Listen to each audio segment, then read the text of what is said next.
राहुल गांधी की सदस्यता इतनी तत्परता से, इतनी ताकत से, इतनी मजबूती से, इतनी चालें चलकर, सब कुछ करके नरेंद्र मोदी ने खत्म करवाई। यह नरेंद्र मोदी की 100वीं गलती है,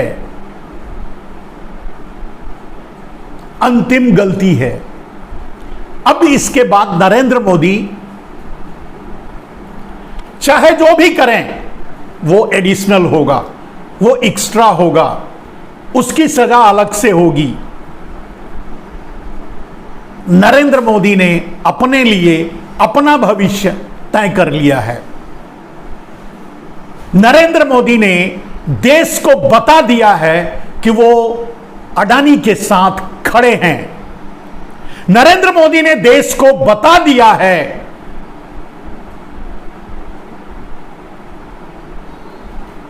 कि देश में जितनी भी ब्लैक मनी थी वो उनके पास है और उसका दुरुपयोग करके देश को बर्बाद करने की कोशिश कर रहे हैं।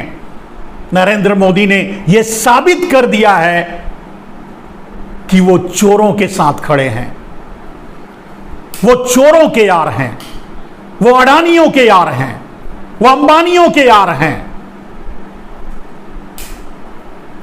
मेरे दोस्त,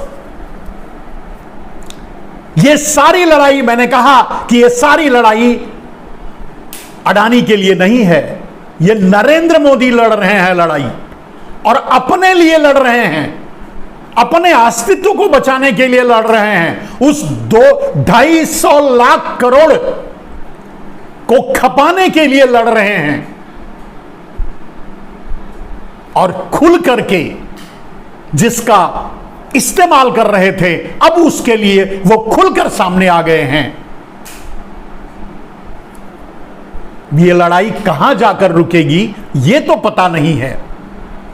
नरेंद्र, या तो देश इमरजेंसी के लिए तैयार रहे। अब यह भाजपा को तय करना है कि उसका अगला प्रधानमंत्री कैंडिडेट कौन होगा। इस देश के प्रधानमंत्री का अगला कैंडिडेट राहुल गांधी हैं। अब सारे विपक्ष एक होकर के राहुल गांधी को आगे करके अगली लड़ाई, आगे की लड़ाई लड़ेंगे। इसके अलावा कोई रास्ता नहीं है। अब भारतीय जनता पार्टी तय करे कि अडानी के साथ खड़े एक दलाल को अगला प्रधानमंत्री डिक्लेयर करना चाहते हैं, या अपने उस निर्णय पर फिर से विचार करेंगे। और मैंने अभी 2 दिन पहले भी मैंने कहा था कि भारतीय जनता पार्टी के पास एक ऑप्शन है और बहुत बढ़िया ऑप्शन है। योगी आदित्यनाथ, और उसके योग्य भी हैं और वो लड़ेंगे भी। भले ही 2024 में वो प्रधानमंत्री ना बने, लेकिन भविष्य के में जरूर वो सफलता हासिल करेंगे। 2024 तो अब नरेंद्र मोदी ने राहुल के नाम कर दिया है। 2024 का प्रधानमंत्री तो अब राहुल गांधी ही होंगे। और मेरे दोस्त, ये मैं थर्ड पर्सन, मेरा कोई राजनीतिक से मतलब नहीं, मेरी किसी भी कोई पार्टी से मतलब नहीं, लेकिन नरेंद्र मोदी के पापों का हिसाब मैं 2014 से ही रख रहा हूं। नरेंद्र मोदी ने जब काले धन को राष्ट्रीय संपत्ति घोषित न करके एसआईटी गठित करके अंडरग्राउंड करने की कोशिश की और उस पैसे को अपने भाइयों के लिए इस्तेमाल करने की कोशिश में लग गए, तब से मैं कह रहा हूं, नरेंद्र मोदी अब अपने आप को बचा नहीं सकते। नरेंद्र मोदी जितने दिन चाहें प्रधानमंत्री की गद्दी पर जबरदस्ती बैठे रहें, ये कोई बात नहीं। मेरे दोस्त, और यह इतिहास में दर्ज हो जाएगा कि भारत का एक प्रधानमंत्री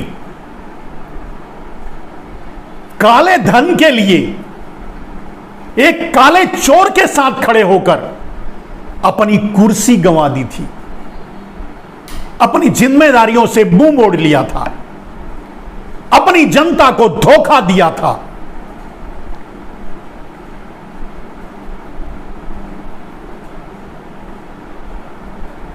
नरेंद्र मोदी का इतिहास काली स्याही से लिखा जाएगा। नरेंद्र मोदी का काला इतिहास काली स्याही से लिखा जाएगा, काले धन से लिखा जाएगा, काले धन पर लिखा जाएगा, काले धन के लिए लिखा जाएगा, क्योंकि नरेंद्र मोदी ने देश को काले धन के लिए धोखा दिया है, क्योंकि नरेंद्र मोदी ने देश से छल किया काले धन के लिए, अपने बीच के भाइयों के लिए, अपने गुजरातवाद के लिए,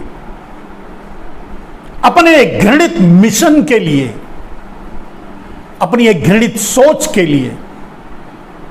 नरेंद्र मोदी कभी भी किसी भी कीमत पे प्रधानमंत्री के योग्य थे ही नहीं, और ये 2024 से मैं कह रहा हूं।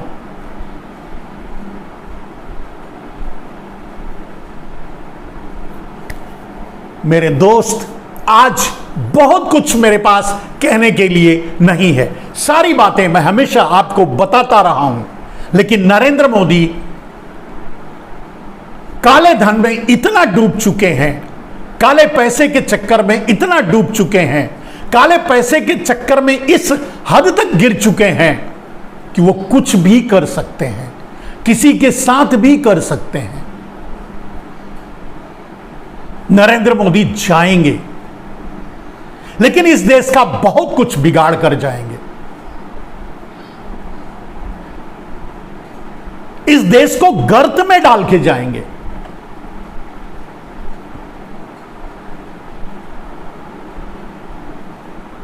नरेंद्र मोदी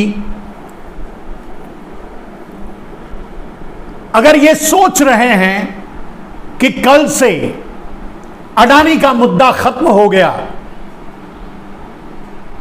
तो आज की रात सो ले नरेंद्र मोदी। अब यह लड़ाई सड़क पर लड़ी जाएगी।